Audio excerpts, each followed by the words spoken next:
Good afternoon, everybody. Hopefully, everybody's doing fantastic. Now, let's see who's in the house. All right. Carolyn Brown, welcome. Thank you so much for coming in. John Petticourt, so good to see you. Thanks so much for coming in. Awesome. Sister Nisi, thanks so much for coming in. It's good to see you. Really appreciate it. Crossover Paranormal Society, thanks so much coming in. It's good to see you. Awesome, Sister Rachel. Good to see you. Thanks so much for coming in. Awesome, Sister Rachel. Thanks so much. Rachel. Karen, thank you so much for coming in. Good to see you. All right. I think that's got us caught up. Appreciate everyone coming in. It's good to see each and every one of y'all today. Danette, it's good to see you. Thanks so much for coming in. And Betty, thanks so much for coming in. Good to see you too.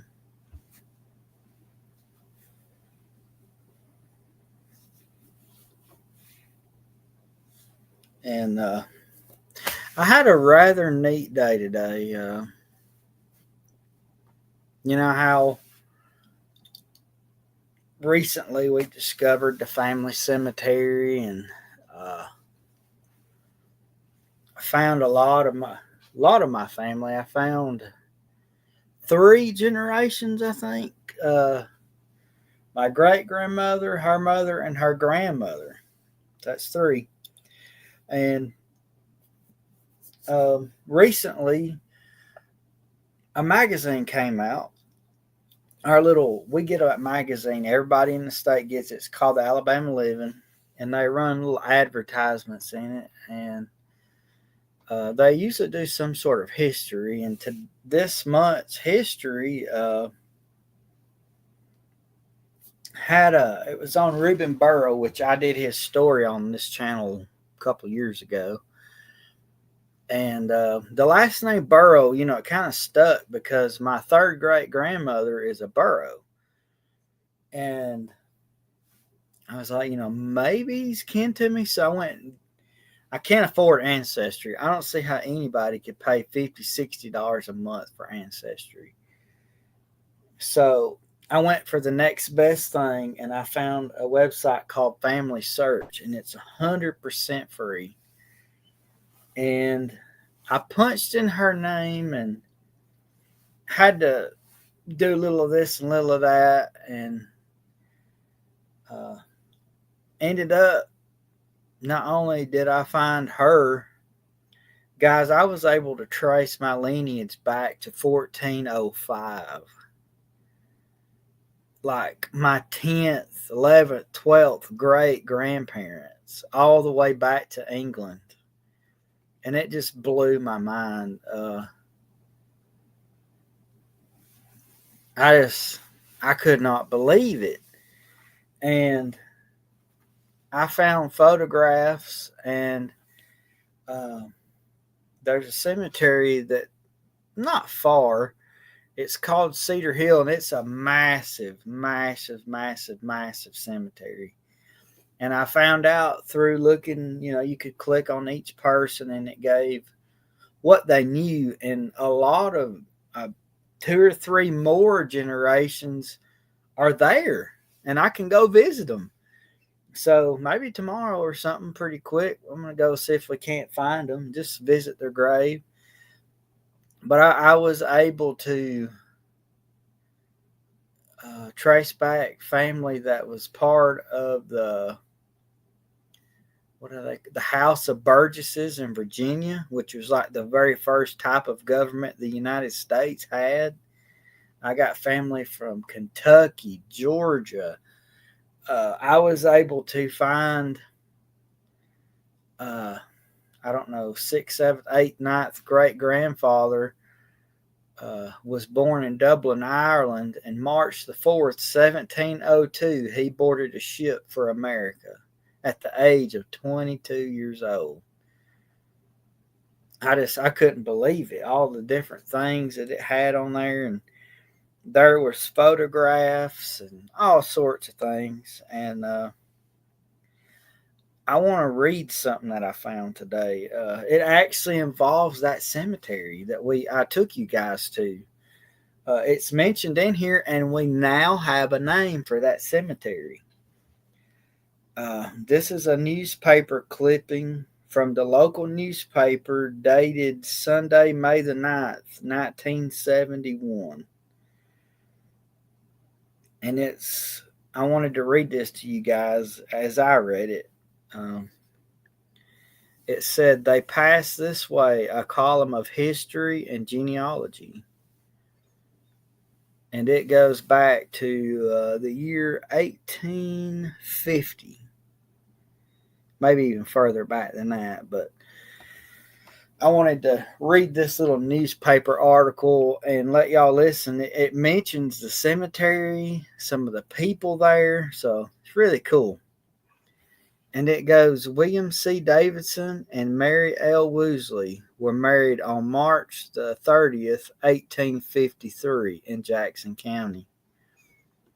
On November the 5th, 1850, census records of Jackson County, District 20, Family 120 listed William Davidson as age 28, born in Tennessee, and his wife Martha, age 23, born in Alabama.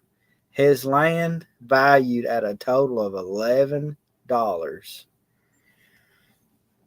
I'm not sure about that. I kind of wanted to look into that too, but I don't think so because the last name is different. Ours is Buroows. All right. He first married Martha Woosley, an older sister of Mary, who died and left no surviving heirs. Mary and Martha were daughters of William Alexander Woosley, his wife Mary. And there's some dispute over Mary's last name because in some records it shows Fisk, but then in others it shows Morris. So her last name's kind of up for debate. But let's see. William Alexander Woosley and his wife are buried at the old Blue Springs Cemetery in Larkinsville, Alabama. Now, guys, this should ring a bell with you guys because back about a year or two ago, I did a story on this cemetery. I forget the name of the video. I think it's something about two people laid to rest. It was a husband and a wife, and the city came through and split the road half in two. His body was moved to one side of the road, and hers is left where it was at. And this is that cemetery, and I had no idea that my fifth or sixth great grandparents were buried there. It says, and this is crazy. It describes their grave. Their mounds are covered by what was once beautiful slabs of dressed rock, and the engraved was in perfect script. Large stones have long since been broken and are in bad condition. William Woosley was a soldier in the War of 1812, enlisting in the state of Virginia, where he was born.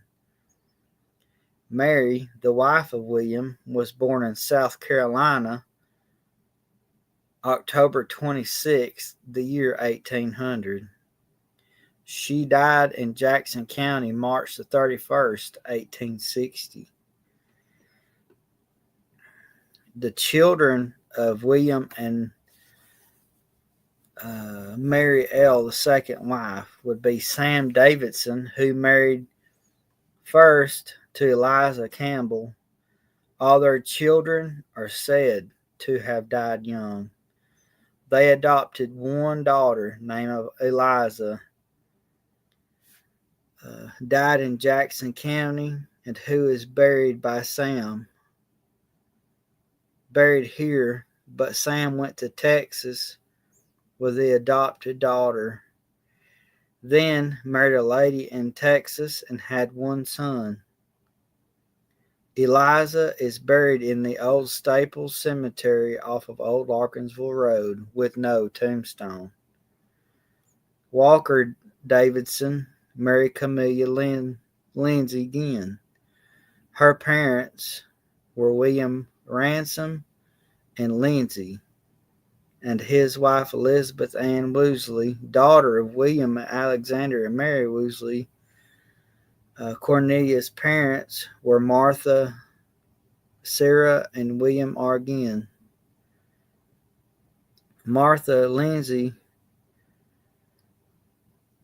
were married March the 31st, 1859. Cornelia is thought to be their only child. William Ginn was killed in a railroad accident February 25th, 1876. Martha then married Charles Compton, and he died as a young man. And then she would marry Dr. Wiley Womack. See, Martha would die November the 14th, 1895, and is buried beside her parents in the old Larkinsville Cemetery. A number of these Lindsay graves are in rows but have no markers. Welcome in, May. So good to see you. Thanks so much for coming in. Now, this is where a name that y'all should remember pops up. Amanda Davidson married Robert Burrow December 25th, 1844. So Amanda and Robert is one of those people that's buried there next to my family. We saw their grave. She was born February 24th, 1869 and died April the 9th, 1857. Robert was born January the 6th, 1866 and died April the 16th, 1839. Amanda had no sisters, but she had 3 brothers. Robert and his wife are also buried in the Staples family graveyard located behind the home of Congressman Robert E. Jones. They have no headstones. And then it kind of cuts off there. But that's someone over the years bought Amanda and Robert a headstone. And then next to her, I don't know who there's a little one next to them, but then my great grandmother's mother, which is Beatrice, is buried next to them. And then next to her is my great grandmother and her little brother that was born dead.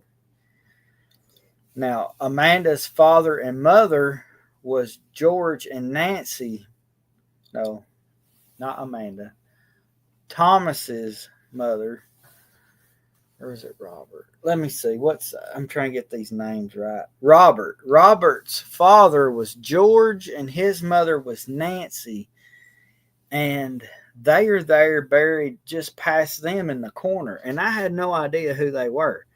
So that makes them my 4th or 5th great grandparents. And then when you first walk in that cemetery and you look down, there's a Gifford buried there. Well, that was my grandmother's daddy. We didn't know that. I just found that out. So it's really super neat to find a little newspaper article that explains a lot of my history. And I was just so excited when I saw that. And I called Dad earlier and I was like, you'll never believe what I found. And I mean, it amazes me at just how big the family tree just grew from nothing to just for me at the bottom to like, I swear it's 150 people on it or more. Mm-hmm. Mm-hmm.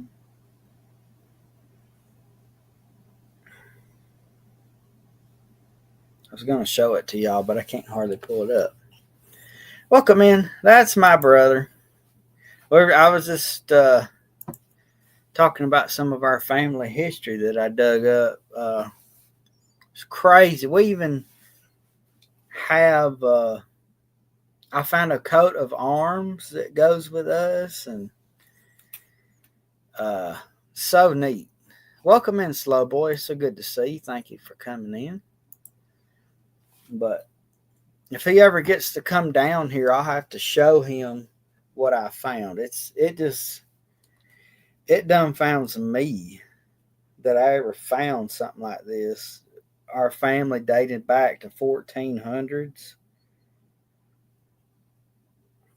It blows my mind.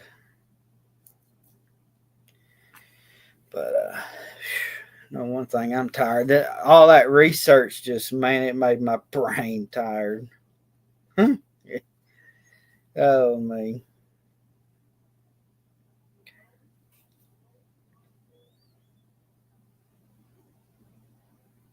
Okay.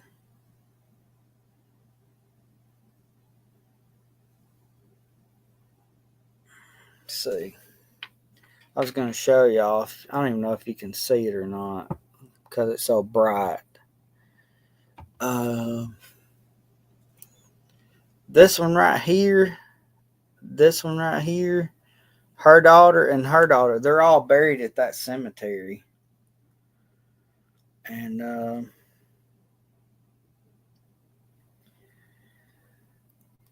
then I even got to see a picture of my sixth great grandmother.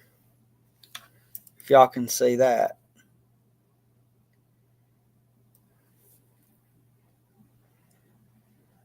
And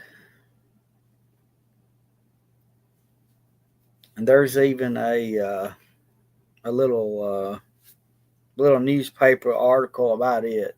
It just blows my mind. Um, Betty, what I did is I clicked on the person's name, and right, if you'll see where it says memories, right somewhere, I can't hardly get it. Where it says memories, right in there, if you click that, it'll have photographs or newspaper clippings or whatever.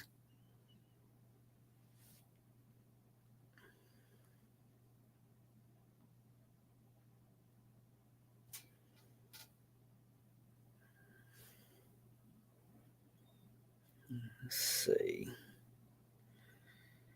Um, Memories. There we go. This is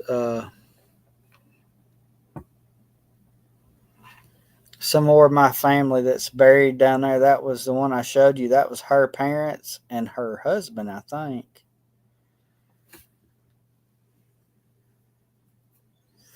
A lot of this is actually through my grandmother's side. I haven't been able to find anything on my grandfather's side. So it's crazy. It just absolutely uh, just blows my mind the things that you can find. You know, it's not guaranteed that they'll have something. There's some of them that they don't have anything on, but then there's some of them that they do. This one right here is the one I was talking about earlier. Abner Duro. This is when he came to America at the age of 22, March the 4th, 1702. And this thing just keeps a going. But it's just the craziest thing I've ever seen. And I can't, like I said, I can't afford to do whatever that one's called, Ancestry. Because, I mean, they $50, $60, $70 a month. There's no way I can do that. But I guess I should probably get into some stories, and then I'll do at least a story, and then I have a update. Yeah, I did say Burrows earlier. It's spelled just like that, Burrows. But I think Clyde is Borrows. Or Barrow. It's weird how it's spelled in his name. What's a long one? All right, I think I'm just gonna have an update for y'all for the channel, but I'll do that at the end. I'm gonna read this story and then we'll do that update. Let me get me off of here. I got going down a rabbit hole with my family. Sorry. All right, let's see what we got.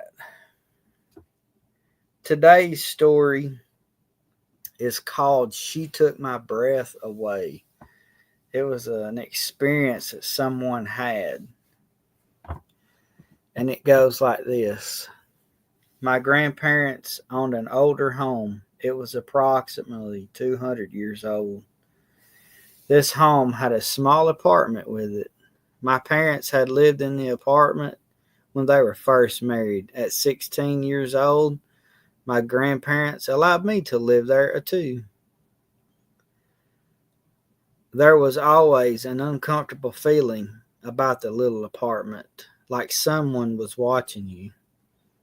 It was eerie, and everyone had been there, had sensed it. No one liked to be left alone there, myself included. I would frequently invite friends to spend the night just so I wasn't always alone. My best friend Barb was spending the night with me one cold winter evening. So cold, in fact, I had dragged my mattress into the living room, as the living room was the warmest in the apartment. Let's see. My friend Barb was sleeping on the couch. I drifted off moments later. I was found asleep, flat on my back.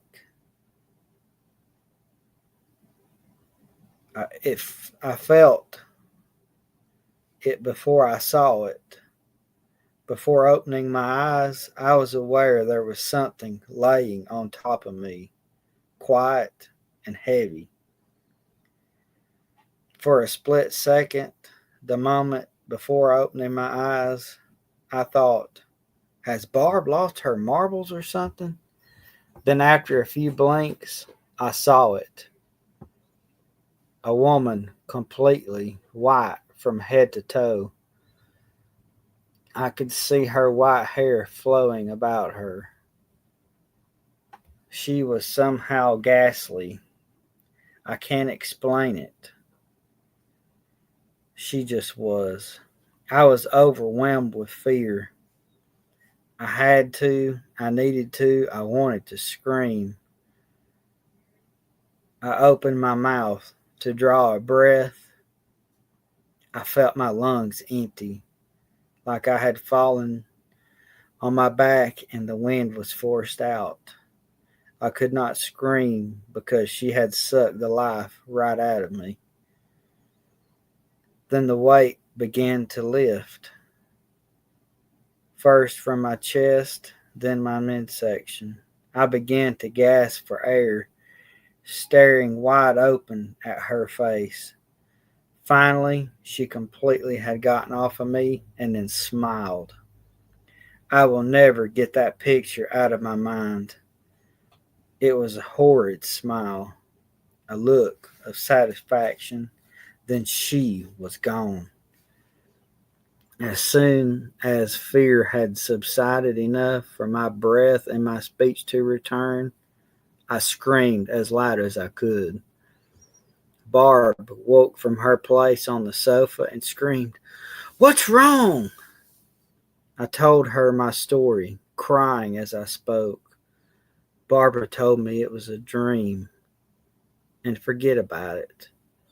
Well, I tried. 10 years later, at 26, It still bothers me, and I still can't sleep on my back.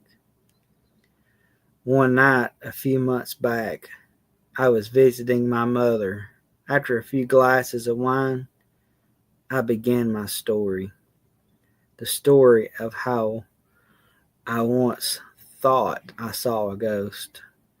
You may recall at the beginning of the story, I mentioned my parents had a tenant in the same apartment before me. I had got that part in my story where I felt it was laying on me. Then my mother piped up nonchalantly, "Oh, she was the one that takes your breath away." My heart sank. Maybe it was in my throat. I don't recall, but I do know I was pale. This moment, when I knew for sure it really happened to me, you may recall at the beginning of my story, mother and father had lived in the same apartment when they first married. As it turns out, mother had the same experience 3 times while living there. Well, like I said, I don't sleep on my back anymore. Welcome in, Sean. It's good to see you. And Sean, welcome in. So good to see y'all. Thank you so much for coming in. Appreciate it. Holy crap. I don't know what I think about that. You imagine that? Just being asleep on the floor and then you wake up and something standing over you and it just takes the breath right out of you. Man, I think there might be an extra doorway somewhere there by the time I ran through the wall. Man, that's spooky. All right. Let's do one more. And this one's called The Ghost Train.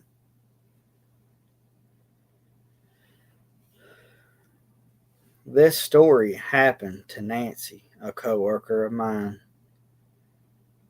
She was seeing a guy named Dave who heard stories about an old abandoned house north of the city where strange things were said to have occurred. It was set back at the end of a dirt road, quite a distance from the highway, next to an old railroad track. This old brick house was supposed to have been a temporary hospital for the Civil War soldiers. I don't know whether these soldiers were Confederate prisoners or wounded Union soldiers on their way north. Word of mouth had hit that a group of people went inside to look around when someone commented on the view from the bathroom. His companion led him back to this room, showed him the same window, which was in fact bricked over. Dave convinced Nancy that they should check it out. They drove out the road over the railroad tracks and parked in front of the old house. It looked so forbidding that Nancy was driving and decided she didn't want to go inside. So she turned around to head back, but they didn't get far because the car stalled right on the railroad tracks. Surprised and half jokingly, Dave said what she was doing. Nothing, she said, as frantically tried to restart the engine. I'm not doing anything. Nancy tried the key over and over, but the engine would not start. Suddenly, they were surrounded by a fog so deep they could not see in front or in back of them. Nancy panicked and scrambled for the door handle, but Dave restrained her. He said, "You are not going anywhere, lady." They then heard the train whistle. Nancy and Dave looked to the right and saw the glare of a single headlight coming directly toward them. Nancy put her head forward, closed her eyes, and gripped the steering wheel as tight as she could.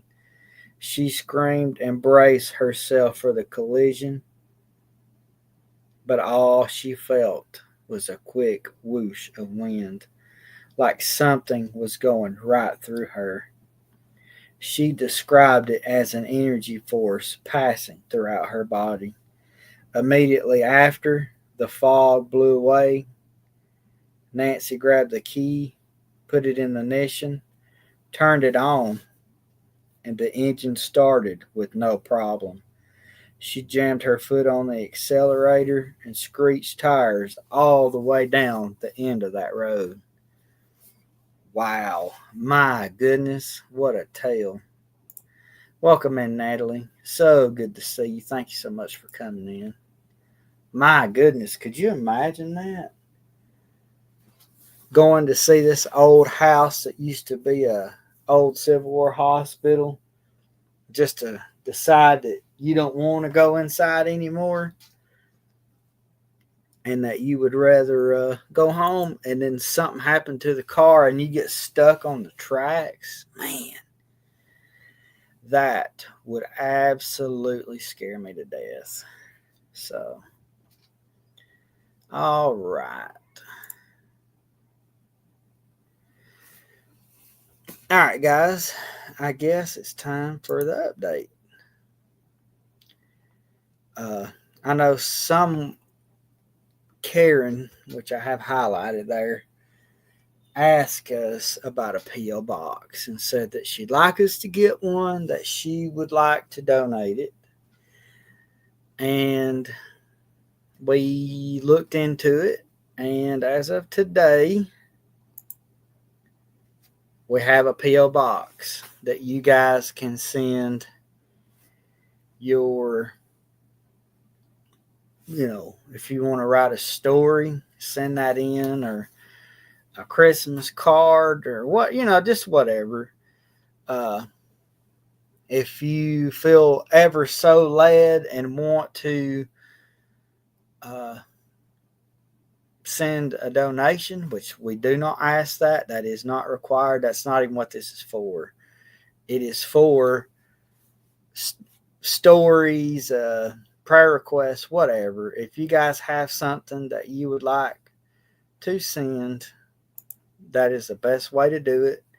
We got it done today, and this is Karen wanted to donate this. So what we did is we went and paid for this out of pocket. We got it ready. And if she still wants to donate it, the easiest way to do this is just send it to that P.O. box there. And that's the only way I knew to do it without having to jump through a bunch of hoops. So where did you go? Right there. So we have this P.O. box, Christmas cards, prayer requests, stories, any of that stuff. You can send it right there. Like I said, we're not asking for donations. We're not asking for presents or gifts. You don't have to do any of that stuff. It's just there for if you guys feel ever so led. It's an option. We really appreciate y'all. I feel like this is a option for people that do not do texting and emailing and all that. It is a perfect way they can sit down and pencil to paper, write their letter, write their story, send it to here, and we can deal with it that way. And this thing really was not all that bad. I thought it was going to be horrible. It was only like $60 is all it was for the whatever amount of time. It's for so long. I don't know if it's 6 months or a year or whatever, but wasn't bad. We got it paid for. Went in and got it done because, like I said, we had some of y'all ask if there was a way that y'all could, they wanted to write out a story or wanted a Christmas card or birthday card or whatever, prayer request. Like I said, this is an easy way to do it. It's Myers Tales of Appalachia, P.O. Box 312, Scottsboro, Alabama 35968. Like I said, feel free to, like I said, write out your stories or prayer requests or whatever you want. Send it right there. Perfect place to send it. And this is brought to you by Karen Hamrick. Thank you so much to her. We really appreciate it. We appreciate her even asking, hey, we want a place to send Christmas cards. Well, this is like I said, it's a place for you guys. Whatever. Be glad. We're absolutely honored if you send stories, prayer requests, whatever. We'll absolutely love it. So, looking forward to it. If you wish for your name to be anonymous or whatever with stories, leave that in there. If you wish for your name to be anonymous for prayer requests, let us know that. We're grateful to all of y'all because without you guys, our channel just wouldn't be where it's at, because you subscribers and family just, man, y'all just make it worth the while. So, like I said, I really, really, really appreciate you guys. Y'all are so awesome. Maybe next week I won't get off on a rabbit trail about my family history. We'll get into some more stories. I got some more good ones here. I got one called the Guardian Angel, and then there's one called the Pinion Mountain Skinwalker. So creepy stories coming next week. Videos coming up. I guess I should probably look into that. Let me see what I've got. I have videos scheduled out for a little bit because sometime soon I'll be going on vacation, and during that week I won't be working. As far as on a video, we're going to take a week off, get some relaxing done, and because we all need a break. Working 24/7 will wear you down. So, all right. As of subscriber count, we have 1941. So thank y'all for that. The videos that we have coming up here. So this Saturday, you guys will actually get to visit that place that we visited. That we put a short up a few weeks ago that had the cornfield and the valley and all that. You guys will get to see that. Kind of explore an old cemetery that goes with it. And then the week after that, that Saturday coming up after that, we're going to be talking about the story of Lye Soap. And then October the 25th, that'll be when I'm on vacation. I went yesterday to the spot where I always go and wild persimmon trees, and we open a persimmon seed and see what it says. So October the 25th, we'll get to see what the wild persimmon tree has to say. So, and then as we speak, I'm actually working on the video that was submitted by Jana Petty. She was so gracious to give us a history and story of an old farmer out in Arkansas who was born and raised in Georgia. So he's an Appalachian man that relocated to the Ozarks.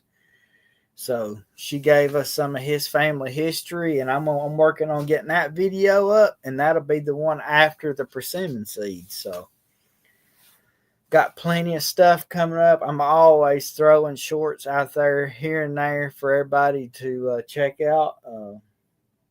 Always got something going on. So like I said, guys, I appreciate y'all. Thank y'all so much for coming out. Again, if you have prayer requests or stories or whatever, there's the P.O. Box on the screen. Myers Tales of Appalachia, P.O. Box 312 at Scottsboro, Alabama, 35968. Thank y'all so much. And I guess until next week, We'll see y'all later. Bye, everybody. Really appreciate y'all. Thank you so much.